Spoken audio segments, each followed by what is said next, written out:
Assalamu alaikum and good day, dear students. Welcome to my online class. Honours চতুর্থ বর্ষের নিয়মিত ক্লাসে আমি তোমাদের সাথে আছি Mohammad Abdul Salam, lecturer, department of management, Pallabi মহিলা ডিগ্রি কলেজ। আমরা আজকে শুরু করব প্রজেক্ট ম্যানেজমেন্ট, অর্থাৎ অনার্স চতুর্থ বর্ষের একটা কোর্স প্রজেক্ট ম্যানেজমেন্ট নিয়ে আজকে আমরা কথা বলবো। সো কোর্সের কোর্স অর্থাৎ সরাসরি পড়া শুরু করার আগে আমি তোমাদেরকে একটু ফার্স্ট ইয়ার অর্থাৎ বিবি অনার্স ফার্স্ট ইয়ারে তোমরা প্রিন্সিপালস অফ ম্যানেজমেন্ট একটা কোর্স করেছিলে, সেখান থেকে একটু ঘুরে আসতে চাই। লাইক প্রিন্সিপালস অফ ম্যানেজমেন্ট কোর্সে আমরা তোমাদেরকে প্ল্যানিং করিয়েছিলাম। আই হোপ তোমাদের প্ল্যানিং মনে আছে। প্ল্যানিং কি? What is planning? প্ল্যানিং হচ্ছে plan is a projected course of action, অথবা আমরা বলতে পারি deciding in advance what is to be done, অর্থাৎ কি করতে হবে, ভবিষ্যতে কি করা হবে তার আগাম একটা স্কেচ করা বা একটা ছক করা বা একটা কাজগুলোকে সাজানোই হচ্ছে পরিকল্পনা। এটা তোমরা জেনেছো। দেন আমরা তোমাদেরকে যেটা বলেছি প্ল্যানিং এর টাইপস সম্পর্কে আলোচনা করেছি। তো প্ল্যানিং এর দুইটা সিগনিফিকেন্ট টাইপস হচ্ছে, আমরা একটা বলেছি সিঙ্গেল ইউজ প্ল্যান, আরেকটা বলেছি হচ্ছে স্ট্যান্ডিং প্ল্যান, অর্থাৎ স্থায়ী পরিকল্পনা এবং হচ্ছে একার্থক পরিকল্পনা। স্ট্যান্ডিং প্ল্যান হচ্ছে স্থায়ী পরিকল্পনা, যেগুলোর মধ্যে তোমাদের ছিল হচ্ছে পলিসি, প্রসিডিওর, দেন হচ্ছে রুলস, রেগুলেশন, এই সমস্ত বিষয়গুলো ছিল হচ্ছে স্ট্যান্ডিং প্ল্যানে। দেন আমরা তোমাদেরকে আরেকটা প্ল্যানিং করিয়েছিলাম, সেটা হচ্ছে সিঙ্গেল ইউজ প্ল্যান, অর্থাৎ একার্থক পরিকল্পনা। একার্থক পরিকল্পনাগুলোর মধ্যে ছিল প্রোগ্রাম, প্রজেক্ট, বাজেট, এই সম্পর্কিত বিষয়গুলো। তো আমি আসলে অনার্স প্রথম বর্ষের বিষয় নিয়ে কথা বলছি এই জন্য যে বিবিএ বিবিএ ফোর্থ ইয়ারের তোমরা যে প্রজেক্ট ম্যানেজমেন্ট কোর্সটা করবে, সেখানে প্ল্যানিং থেকে আসলে এটার ব্যাকগ্রাউন্ড বা এটার কানেক্টিভিটি যদি আমরা খুঁজতে চাই, তাহলে এখান থেকে বেসিকলি এসেছে। তো তোমরা দেখো যে এখানে একটা বিষয় তোমরা অর্থাৎ সিঙ্গেল ইউজ প্ল্যানে তোমাদেরকে আমরা আগেই বলেছি প্রজেক্ট, প্রোগ্রাম, বাজেট, এই জাতীয় বিষয়গুলো আমরা সংক্ষেপে বলেছিলাম। তো এখন যেটা হচ্ছে অর্থাৎ প্রজেক্ট ম্যানেজমেন্ট সম্পর্কে ফোর্থ ইয়ারে আমরা টোটাল একটা কোর্স করাবো। তো যেটা হচ্ছে যে ধরো একটা অর্গানাইজেশন অপারেট করার জন্য, একটা অর্গানাইজেশন যখন আমরা অপারেট করতে চাই, তখন নিয়মিতভাবে সেখানে কিছু বিষয় দরকার হয়, পলিসি দরকার হয়, নীতি, অর্থাৎ একটা organisation year after year, like day after day, month after month, year after year run করবে, অপারেট করবে। তো ইন দিস কনসার্ন যেটা হয় যে পলিসিগুলো নিয়মিত লাগবে, অর্থাৎ প্রতিনিয়ত কন্টিনিউয়াসলি পলিসি এনশিওর করতে হবে, প্রসিডিওর এনশিওর করতে হবে, রুলস থাকতে হবে, রেগুলেশন থাকতে হবে। এই জাতীয় বিষয়গুলো কি খুব নিয়মিত, অর্থাৎ প্রতিদিনের কাজ থেকে একেবারে চলমান কাজ সবকিছুতেই সবসময় এগুলো লাগছে। তো এই বিষয়গুলো প্ল্যানিং করে রাখা হয়। দেন যেটা করা হয় যে কিছু কাজ হচ্ছে যে একবারই প্রয়োজন হয়, এরপরে আর এই কাজটার প্রয়োজনীয়তা থাকে না। তো সেটাই হচ্ছে সিঙ্গেল ইউজ প্ল্যান। তো সিঙ্গেল ইউজ প্ল্যানের মধ্যে যেগুলো সাধারণত থাকে যে সে ধরো প্রোগ্রামগুলো বিভিন্ন ধরনের, লাইক তোমরা যদি তো তোমরা ইউনিভার্সিটিতে যেটা হয় যে বিভিন্ন ধরনের ফাংশন হয়, প্রোগ্রাম হয়, এগুলো কিন্তু ওয়ান্স ইন এ ইয়ার, অর্থাৎ এক বছরে একবারই হচ্ছে। কিন্তু এই প্রোগ্রামের মধ্যে কিন্তু তোমাকে যেটা করতে হচ্ছে, ফিনান্স করতে হচ্ছে, শুধু এই প্রোগ্রামের জন্য প্ল্যানিং করতে হচ্ছে, ফিনান্স করতে হচ্ছে, দেন হচ্ছে এইচআর ম্যানেজ করতে হচ্ছে, এরপরে বিভিন্ন লজিস্টিক সাপোর্ট, লাইক ম্যানুফ্যাকচারিং, এখানে তো বেসিক্যালি ম্যানুফ্যাকচারিং ইস্যু থাকে না, লজিস্টিক বা যেই সাপোর্ট গুলো দরকার হয় সেগুলো নিতে হচ্ছে। মোটামুটি প্রোগ্রামটা করতে যেই বিষয়গুলো দরকার সবকিছুই কিন্তু নিতে হচ্ছে, বাট ওয়ান্স, একবার নিতে হচ্ছে। তো সিমিলারলি যেটা হয় প্রজেক্টের ক্ষেত্রেও বিষয়টা সেই রকম, যে প্রজেক্টটা কি, যে যে যে সমস্ত কাজগুলো কি করা হয়, একবার করা হয়, যেটা একবারই করা হয়, এবং যেটার হচ্ছে একটা শুরু এবং শেষ থাকে, অর্থাৎ স্টার্ট টাইম এবং হচ্ছে এন্ড টাইম থাকে। তো এবং এর মধ্যে হচ্ছে আ সেট অফ অ্যাক্টিভিটিস। তো সেটাকেই মেইনলি আমরা প্রজেক্ট বলে থাকি। তো তোমরা খুব বেশি যেটা করে থাকো যে প্রোগ্রাম করে থাকো, বা বাসায় ইনফরমালি যদি বলি বাসায় প্রোগ্রাম করো, ইউনিভার্সিটিতে প্রোগ্রাম করো, বা অর্গানাইজেশন গুলো ডিফারেন্ট টাইপস অফ প্রোগ্রাম করে। তো আমাদের culturally different types of programme হয়। তো এই এই বিষয়গুলোর অর্থাৎ পার্টিকুলার ক্যারেক্টারিস্টিক্স থাকে, প্রোগ্রামের ক্যারেক্টারিস্টিক্স থাকে এবং স্ট্যান্ডিং প্ল্যানিং এর ক্যারেক্টারিস্টিক্স থাকে।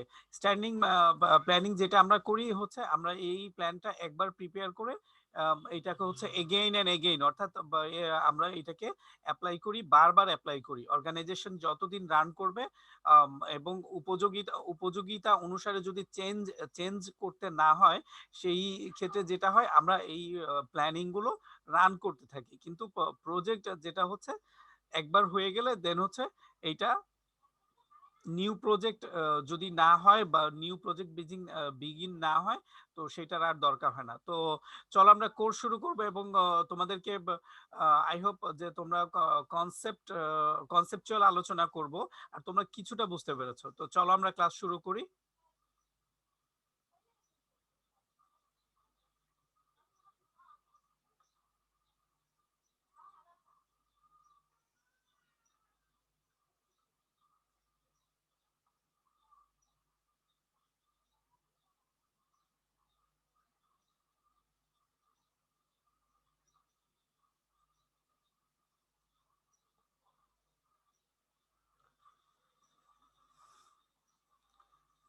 সো যেটা আমরা করব সেটা হচ্ছে অনার্স ফোর্থ ইয়ারের একটা কোর্স, প্রজেক্ট ম্যানেজমেন্ট। দেন ভেরি ফার্স্ট থিং যেটা হচ্ছে যে আমরা বলতে পারি we can say what is project, what is a project, প্রজেক্টটা কি। বেসিক্যালি আমি তোমাদেরকে বলেছি যে প্রজেক্ট সম্পর্কে কিছু বিষয় বলেছি। সিঙ্গেল ইউজ প্ল্যানিং এর ক্ষেত্রে আমরা প্রজেক্ট করে থাকি। তো প্রজেক্ট যেটা হচ্ছে যে এইটা এটা হচ্ছে একবার অর্গানাইজেশনে বা কোনো বিষয়ের ক্ষেত্রে একবার ব্যবহার করা হবে এমন একটা বিষয়। তো এই ক্ষেত্রে যেটা হচ্ছে যে একটা কাজ করা হবে যেটার একটা শুরু এবং হচ্ছে শেষ থাকবে, এটাই হচ্ছে বেসিক্যালি প্রজেক্ট। তো আমরা ডেফিনেশনটা দেখি যে ডেফিনেশনটা কি কি বলেছে যে unique process consisting of a set of coordinated and control activities with start and finish dates. তো যেটা হচ্ছে যে বেসিকলি প্রজেক্টটা কিন্তু রিপিটেড টাস্ক না, অর্থাৎ রেগুলার রুটিন যে কাজগুলো সেটা কিন্তু প্রজেক্ট হয় না। প্রজেক্ট সাধারণত এক্সক্লুসিভ হয়, অর্থাৎ এটার মধ্যে ইউনিকনেস থাকে, নিউ নিউ অর্থাৎ সিমিলার টাইপ ইউজুয়ালি হয় না, যে একই একই জাতীয় বিষয়গুলো যদি রিপিটেডলি করা হয় তখন আর এটা প্রজেক্ট হবে না, রেগুলার ওয়ার্ক হবে, রুটিন ওয়ার্ক হবে।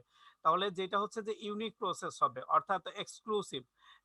যেটা হবে কি consisting of a set of coordinated, একটা হচ্ছে সমন্বিত কাজ, অর্থাৎ এইখানে বেসিকলি অনেকগুলো কাজ থাকবে। সেট অফ অ্যাক্টিভিটিস হচ্ছে যে আহ, কাজের মধ্যে অনেকগুলো কাজ থাকবে এবং হচ্ছে কন্ট্রোল অ্যাক্টিভিটিস, এবং এটা কি কন্ট্রোল করা হবে উইদিন স্টার্ট। অর্থাৎ প্রত্যেকটা প্রজেক্ট লাইক আমি তোমরা যদি দেখে থাকো বিভিন্ন প্রজেক্টে দেখবে যে তোমাদেরকে উদাহরণ হিসাবে যেটা বলা যায় যে লাইক ডেভেলপার ফার্ম গুলো বা বিভিন্ন টেন্ডার ওয়ার্ক গুলো বা বিভিন্ন রাস্তাঘাট, পুল, কালভার্ট যেগুলো প্রজেক্ট করা হয়, সেগুলো হচ্ছে যে ওদের হচ্ছে একটা অ্যাপ্রক্সিমেট টাইম দেয়া থাকে, অর্থাৎ কখন শুরু হবে এবং হচ্ছে কখন শেষ হবে। লাইক যদি কোনো প্রজেক্টে এরকম দেয়া থাকে যে 2021 একুশে শুরু হবে, তাহলে এইটা হচ্ছে যে 2023 শেষ হবে। এইরকম একটা ডেডলাইন দেয়া থাকে, অর্থাৎ স্টার্ট টাইম এবং ফিনিশ ডেটস দেয়া থাকে। এবং হচ্ছে যে তোমরা লাইক আমি লাস্ট যেটা তোমাদের একেবারে খুব প্র্যাকটিক্যাল একটা উদাহরণ দিতে পারি, সেটা হচ্ছে যে সেগুন বাগিচায় মিনিস্ট্রি অফ ফরেন অ্যাফেয়ার্স এ কিছু কাজ হচ্ছে যে কিছু কাজ হচ্ছে যেগুলোকে এই কাজগুলোকে এককালীন কাজগুলোকে কি বলি আমরা, প্রজেক্ট বলি। তো সেখানে কিন্তু প্রজেক্ট ডিটেল দেয়া আছে যে কি করা হবে, টোটাল বিষয় লেখা আছে এবং কবে শুরু হয়েছে কবে শেষ হবে সেটার একটা ডেট বলে দেয়া আছে।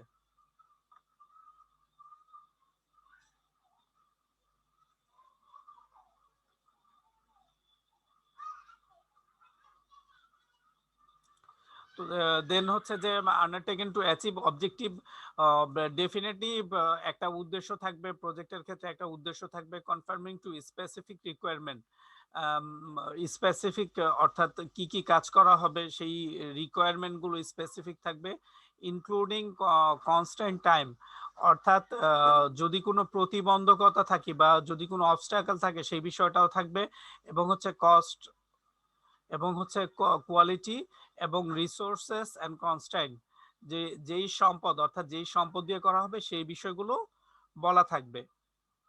অর্থাৎ আমরা এখন এটাকে ডিফাইন করতে পারি যে প্রজেক্ট কি, যে কোনো কোনো একটা সেট অফ অ্যাক্টিভিটিস আমরা বলতে পারি যে সেট অফ অ্যাক্টিভিটিস যেগুলো হচ্ছে কি যেগুলো আমরা কি করি একবার ওয়ান্স, একবার একবারই করা হয়, এটা রিপিটেডলি করা হয় না। সো এই জন্য আমরা এটাকে এক্সক্লুসিভ বা ইউনিক প্রসেস বলতে পারি, ইউনিক কাজ বলতে পারি, কারণ এটা রিপিটেড বা রুটিন ওয়ার্কের মধ্যে পড়ে না। এবং এইটার কি একটা স্টার্ট অর্থাৎ একটা বিগিন থাকবে এবং হচ্ছে একটা এন্ড টাইম থাকবে। সো আরো কিছু ক্যারেক্টারিস্টিক্স আমি বলে দিচ্ছি, সেটা হচ্ছে প্রজেক্ট শুড বি প্ল্যান্ড, অর্থাৎ একটা প্রজেক্ট যেটা হবে পরিকল্পিত হবে এবং পরিকল্পনা মাফিক হবে। আর এই বিষয়ে আমি তোমাদেরকে আরো ডিটেল বলে এসেছি যে লাইক আমরা প্ল্যানিং থেকেই এই কনসেপ্টটা পেয়েছি। প্ল্যানিং এর আমরা তোমাদেরকে কি করাই, প্রজেক্টেড কোর্স করাই, অর্থাৎ প্রজেক্টেড কোর্স অফ অ্যাকশন করাই। তো সেইখানে যেটা আমরা তোমাদেরকে টাইপস দেখিয়েছিলাম সেটা হচ্ছে স্ট্যান্ডিং প্ল্যান এবং সিঙ্গেল ইউজ প্ল্যান। তো সিঙ্গেল ইউজ প্ল্যানের ক্ষেত্রেই মেইনলি প্রজেক্ট বা প্রোগ্রামগুলো বা যে বাজেট এটাও কিন্তু সিঙ্গেল ইউজ প্ল্যান, অর্থাৎ প্রতিবারই কিন্তু বাজেট করা হচ্ছে, প্রতি বছরই কিন্তু বাজেট করা হচ্ছে। তো প্রজেক্টকে আমরা কি বলছি যে project is a plan set of activities, পরিকল্পিত কি একটা কার্যক্রম, পরিকল্পিত কার্যাবলী। এবং প্রজেক্টকে আর কি বলা যেতে পারে, স্কোপ থাকে, অর্থাৎ প্রজেক্টের ক্ষেত্রে কি থাকে, স্কোপ অর্থাৎ আওতা থাকবে একটা, অর্থাৎ এটা ইনফিনিটিভ হবে না। যেহেতু যেহেতু এখানে আমরা কাজ শুরু করছি, বিগিন টাইম দেয়া আছে এবং এন্ড টাইম দেয়া আছে, সো এটার স্কোপও থাকবে একটা লিমিটেড স্কোপ। বা যেটা হচ্ছে যদি এটা ইনফিনিটি হয় বা এটা যদি অসীম হয়, তো সেই ক্ষেত্রে কিন্তু যেটা হবে প্রজেক্ট হবে না, তখন এটা আমরা কি অন্যভাবে আমাদের ডিফাইন করতে হবে। So project has a scope, একটা প্রজেক্টের আওতা রয়েছে, আওতার মধ্যেই কাজ শুরু এবং শেষ করতে হয়। কোনো কোনো ক্ষেত্রে যদি টাইম, সো এইখানে কিন্তু কস্ট ইনকার হয়, যেটা হচ্ছে যে প্রজেক্ট, এখানে কিন্তু কস্টের বিষয় রয়েছে। যদি এইখানে স্কোপ না থাকে দেন হচ্ছে টাইম এক্সটেন্ড হবে, টাইম এক্সটেন্ড হলে কস্টও কিন্তু বাড়বে। সো এই বিষয়টা তখন তখন যে অবজেক্টিভ এবং প্রফিটেবিলিটি এই বিষয়গুলো কিন্তু আবার আবার ক্যালকুলেশন করতে হবে। এরপরে যে বিষয়টা বলছি সেটা হচ্ছে প্রজেক্ট হ্যাজ টাইম, টাইম থাকবে, বিগিন টাইম এবং এন্ড টাইম থাকবে, কস্ট থাকবে এবং হচ্ছে কোয়ালিটি, রিসোর্স কনস্ট্যান্ট।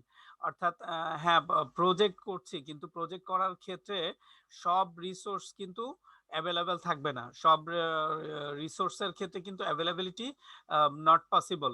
তো এই অ্যাভেলেবিলিটিকে অ্যাচিভ করেই কিন্তু বেসিকলি প্রজেক্টটা এক্সিকিউট করতে হবে। লাইক হচ্ছে যে একটা একটা হচ্ছে যে একটা অর্গানাইজেশন একটা প্রজেক্ট করার জন্য অফার পেলো, হচ্ছে তাদেরকে থ্রি ডি একটা থ্রি ডি 3D থিয়েটার করে দিতে হবে, অর্থাৎ এটা ডিফেন্সের একটা প্রজেক্ট ছিল, 3D থিয়েটার করে দিতে হবে। তো যেটা হচ্ছে যে আমরা আগেই বলেছি প্রজেক্টের একটা বিগিন টাইম থাকে এবং এন্ড টাইম থাকে। তো 3D মুভি থিয়েটার করে দিতে হলে এখানে কিন্তু খুব আপডেটেড মুভি রিলেটেড ইনস্ট্রুমেন্ট দরকার। তো তো সেইটা এই জিনিসগুলো যেটা হচ্ছে যে সারা সারা ওয়ার্ল্ড থেকে খুঁজে এবং তাদের তাদের রিকোয়ারমেন্ট, তাদের ক্রাইটেরিয়া থাকে, স্পেসিফিক ক্রাইটেরিয়া। তো এই বিষয়গুলো কিন্তু এক্সক্লুসিভ হলেও আরো বেশি এক্সক্লুসিভ, কারণ পুরো বিষয়টা হচ্ছে ইলেকট্রনিক বিষয় এবং খুব লিমিটেড বা বিগিন টাইম এবং এন্ড টাইমের একটা বিষয় রয়েছে। তো যেটা হচ্ছে যে বিভিন্ন দেশে তাদের তাদের রিকোয়ারমেন্ট বলে দেয়া ছিল এবং সেই অনুযায়ী বিভিন্ন দেশে সার্চ দিয়ে পাওয়া গেছে, কিন্তু যেটা বলেছি যে রিসোর্স কনস্ট্রেন্ট। তো রিসোর্স কনস্ট্রেন্ট যেটা হয় যে সবগুলো সবগুলো সমানভাবে পাওয়া যাচ্ছিল না, অর্থাৎ তাদের যে রিকোয়ারমেন্ট ছিল বা এক্সপেকটেশন ছিল সেই অনুযায়ী 3D মুভি থিয়েটারের লাইক সাউন্ড এবং প্রজেক্টর এবং হচ্ছে যে স্ক্রিন, তো এই ডিফারেন্ট ডিফারেন্ট জিনিসগুলো এবং এবং সবচেয়ে বড় যেই বিষয়টা কোয়ালিটির বিষয়, যে এখানে কিন্তু বলাই আছে কোয়ালিটি। সো কোয়ালিটি না থাকলে কিন্তু যদি যেন তেন করে কাজ করে দিয়ে দেয় তাহলে কিন্তু দেখা গেছে যে সেই প্রজেক্ট আবার আবার কিন্তু কোনো কাজ পাবে না।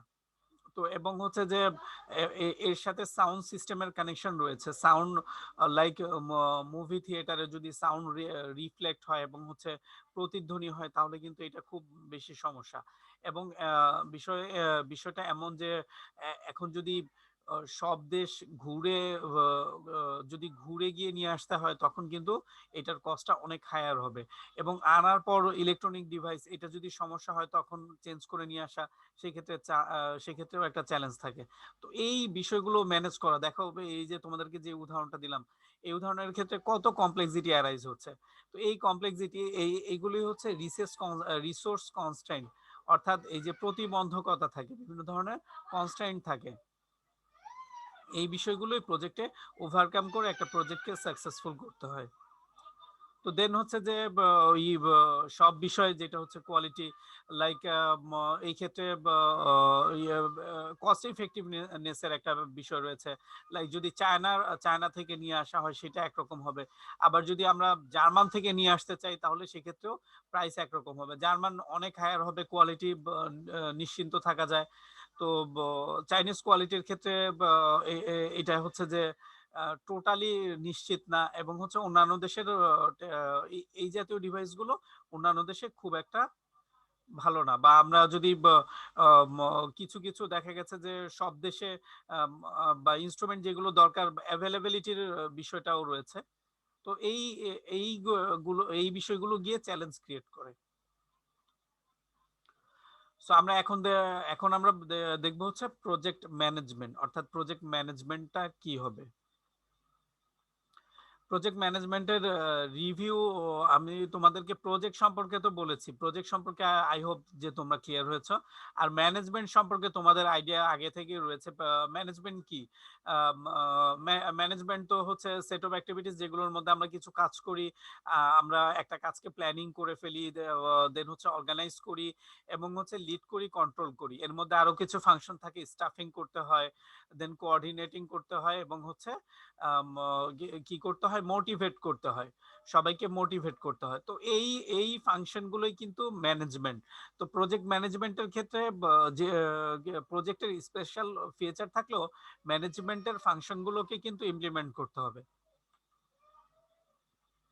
সো দেখো এখানে ডেফিনিশনটা দেওয়া আছে, the art of organising, leading, reporting and completing a project through people.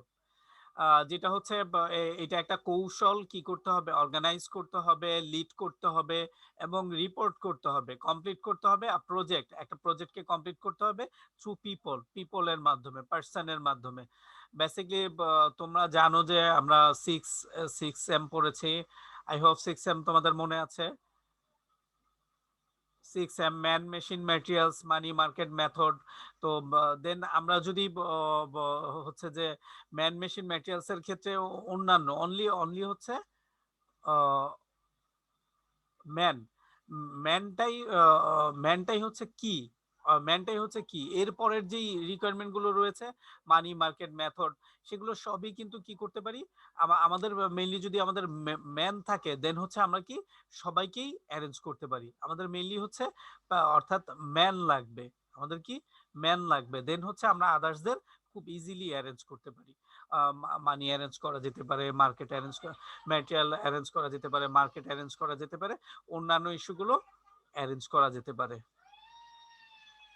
But very beginning কি হবে ভেরি ইনিশিয়াল কি হবে আমাদেরকে এইচআর অ্যারেঞ্জ করতে হবে দেন দেন যে মানি মার্কেট মেথড আদার্স যে রিকোয়ারমেন্টগুলো ওগুলো আমরা ইজিলি অ্যারেঞ্জ করতে পারবো এবং হচ্ছে সেগুলো কি করতে হবে অর্গানাইজ করতে হবে এবং হচ্ছে লিড করতে হবে এবং রিপোর্ট করতে হবে রিপোর্ট বেসিকলি যেটা হচ্ছে রিপোর্ট টু আ পার্সন অর্থাৎ কতটুকু এক্সিকিউশন হলো কতটুকু এক্সিকিউশন বাকি রয়েছে সেই বিষয়টা রিপোর্ট করতে হবে এবং টাইমের সাথে কম্পেয়ার করতে হবে যে বেসিকলি টাইম এন্ডের আগে কাজটা শেষ করা যাবে কিনা এই হচ্ছে প্রজেক্ট ম্যানেজমেন্ট তো দেখো একটা প্রজেক্ট নিয়ে একটা টিম কাজ করছে তো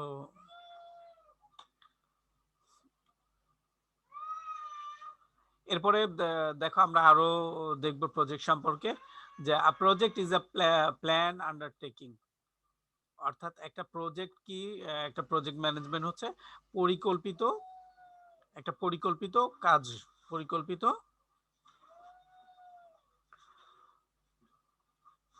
দেন তোমাদেরকে আরেকটা বিষয় যেটা আমরা বলেছি যে রিপোর্ট করতে হবে অর্থাৎ রিপোর্ট করতে হবে রিপোর্টের ক্ষেত্রে যে বিষয়টা থাকে একজন একজন পার্সনকে করতে হবে সাধারণত প্রজেক্টের ক্ষেত্রে যেটা হয় যে ম্যানেজার একজন প্রজেক্ট ম্যানেজার দিয়ে দেওয়া হয় যে যাকে হচ্ছে রিপোর্ট করতে হয় এবং যে হোল প্রজেক্টটাকে ম্যানেজমেন্ট করে এছাড়াও হচ্ছে যে যারা বোর্ড রয়েছে বোর্ড অফ ডিরেক্টরস রয়েছে বা একেবারে গভর্নিং বডি রয়েছে তারা হচ্ছে প্রজেক্টটা ওই ম্যানেজারের মাধ্যমে কি করে ম্যানেজমেন্ট করে দেন হচ্ছে প্ল্যান্ড এরপরে হচ্ছে সেকেন্ড বিষয়টা নিয়ে কথা বলছিলাম সেটা হচ্ছে project manager is a person who causes things happen ওই প্রজেক্ট ম্যানেজারই বেসিক্যালি সব কাজ মনিটরিং করে কাজগুলোকে রিয়েলিস্টিক শেপে নিয়ে আসে অর্থাৎ এটা হচ্ছে কজেস থিং হ্যাপেন তার কারণেই কাজগুলো সংঘটিত হয় অর্থাৎ সেই কাজগুলোকে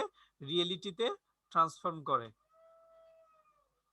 দেন আমরা পরে যেটা দেখছি সেটা হচ্ছে যে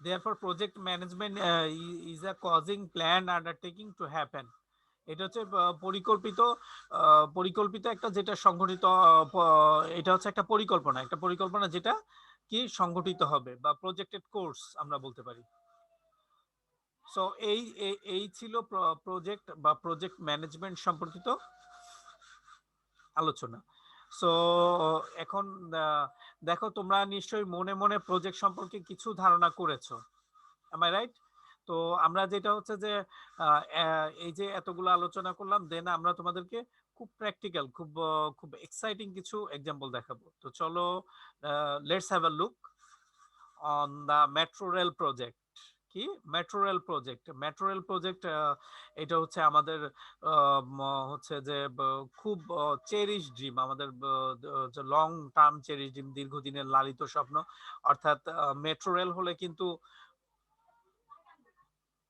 পুরো সিনারিওটা কিন্তু চেঞ্জ হয়ে যাবে পুরো ঢাকার দৃশ্যপট কিন্তু বদলে যাবে তো এই যে মেট্রো রেল এইটাও কিন্তু একটা প্রজেক্ট এবং খুব বিখ্যাত একটা মেগা প্রজেক্ট যেটা হচ্ছে যে অনেক কাজ হয়ে গিয়েছে তো দেখো এই প্রজেক্টের ক্ষেত্রেও যেই বিষয়গুলো হচ্ছে যে একটা স্টার্ট টাইম এবং হচ্ছে একটা এন্ড টাইম থাকে এবং হচ্ছে খুব পার্টিকুলার কেসে যেটা হয় যে টাইমগুলো এক্সটেন্ড করা হয় বাট সাধারণত প্রজেক্টের টাইম কি একটা এন্ড টাইম থাকবে এখন এই ক্ষেত্রে কিন্তু কস্ট রয়েছে, বাজেট রয়েছে। অর্থাৎ বাজেট করা হয় এবং যেটা হচ্ছে যে ম্যানেজমেন্ট করার জন্য আ বা বিভিন্ন টিম চাইনিজ টিম কাজ করছে। তো এবং হচ্ছে আমাদের দেশের এইচআরও কাজ করছে। তো কম্বাইনলি যেটা হচ্ছে অপারেট করা হচ্ছে এবং কোয়ালিটি দেন হচ্ছে রিসোর্স কনস্ট্রেইন এর কারণে যেটা হয় যে টাইম এক্সটেন্ড করতে হয়। তো কিন্তু তারপরেও যেহেতু প্রজেক্ট এটা অবশ্যই বিগিন এবং এন্ড টাইম থাকবে। তো আম সো আমি তোমাদেরকে আরো একটা সুন্দর এই যে যেরকম বেসিক্যালি 3D তে যেরকম হবে এই উত্তরা মতিঝিল প্রজেক্ট অর্থাৎ মেট্রো রেল প্রজেক্টটা ড্রিমটা এইরকম হবে। অ্যানাদার আওয়ার ড্রিম সেটা হচ্ছে পদ্মা সেতু প্রজেক্ট। এইটাও কিন্তু ওয়ান্স অর্থাৎ একবারই করা হবে যে অর্থাৎ সেতু হয়ে গেলে কিন্তু এইটার আর কোনো অর্থাৎ কনস্ট্রাকশন এইটার কিন্তু আর কোনো ফাংশনালিটি থাকবে না। দেন হচ্ছে যে এইটাকে একটা বোর্ড বা একটা অথরিটির আওতায় দেওয়া হবে পরবর্তী কার্যাবলীগুলো মেনটেন করার জন্য। কিন্তু দেখো যে যেটা হয়ে গেছে এখানে কিন্তু আর লাগবে না। লাইক হচ্ছে আমরা চাইনিজ ইঞ্জিনিয়ার যাদের নিয়ে এসেছিলাম এবং হচ্ছে লজিস্টিক সাপোর্ট যাদেরকে নিয়ে এসেছিলাম, ওদেরকে কিন্তু আর আমাদের ওদের সাথে আমাদের এগ্রিমেন্ট শেষ হয়ে যাবে। অর্থাৎ নতুন করে আর এগ্রিমেন্ট করতে হবে না। ওদের সাথে আমাদের কাজ শেষ হয়ে যাবে এবং যদি কস্টের বিষয় বলো যে একটা সার্টেন অ্যামাউন্ট মানি কস্টের পর যেটা হচ্ছে যে আমাদের আর কস্ট করতে হবে না এবং কোয়ালিটির বিষয়টা হচ্ছে যে আমরা যখন কাজ করেছি প্রজেক্ট শুরু করেছি তখন কিন্তু আমরা কোয়ালিটি গুলো এনশিওর করে নিয়েছি অর্থাৎ বিভিন্ন দেশের সাথে অর্থাৎ এটা যেটা হয় যে বিভিন্ন দেশের সাথে এই বিষয়গুলো নিয়ে কথা বলা হয় যে কারা বেস্ট প্রিভিলেজ আমাদেরকে দিতে পারবে এবং হচ্ছে লোয়েস্ট কস্টে খুব মিনিমাম খরচে বেস্ট কোয়ালিটি দিয়ে এবং সুন্দর করে বিষয়টা এস্টাবলিশড করে দিতে পারবে তারা সেই মাফিক কথা বলেই কিন্তু কাজগুলো শুরু করা হয়। তো তোমরা দেখতে পাচ্ছ পদ্মা সেতু প্রজেক্ট বাংলাদেশের একটা স্বপ্ন এবং সেই স্বপ্ন পূরণ হয়ে গেছে। অর্থাৎ 41 আমরা দেখছি যে 41 অর্থাৎ 41তম স্প্যান বসে গেছে। এখন হচ্ছে পরবর্তী কাজগুলো শেষ হলে দেখা গেছে যে এই সেতু পুরোপুরি ওপেন করে দেয়া হবে। সো আমরা এখন নতুন একটা টপিক পড়বো। আই হোপ যে তোমরা যেটা হচ্ছে যে কনসেপ্ট অর্থাৎ প্রজেক্ট এবং প্রজেক্ট ম্যানেজমেন্টের কনসেপ্ট বুঝতে পেরেছো। দেন আমরা পরবর্তী টপিক হচ্ছে প্রজেক্ট ম্যানেজার রোল। তো দেন প্রজেক্ট ম্যানেজার রোলটা আমরা হচ্ছে পরবর্তী ক্লাসে করব ইনশাল্লাহ। তো আজকে এই পর্যন্তই থাক। That's all for the timing. আগামী ক্লাসে ইনশাল্লাহ দেখা হবে। তোমরা ভালো থাকো আর নিয়মিত ক্লাস করো। All the best.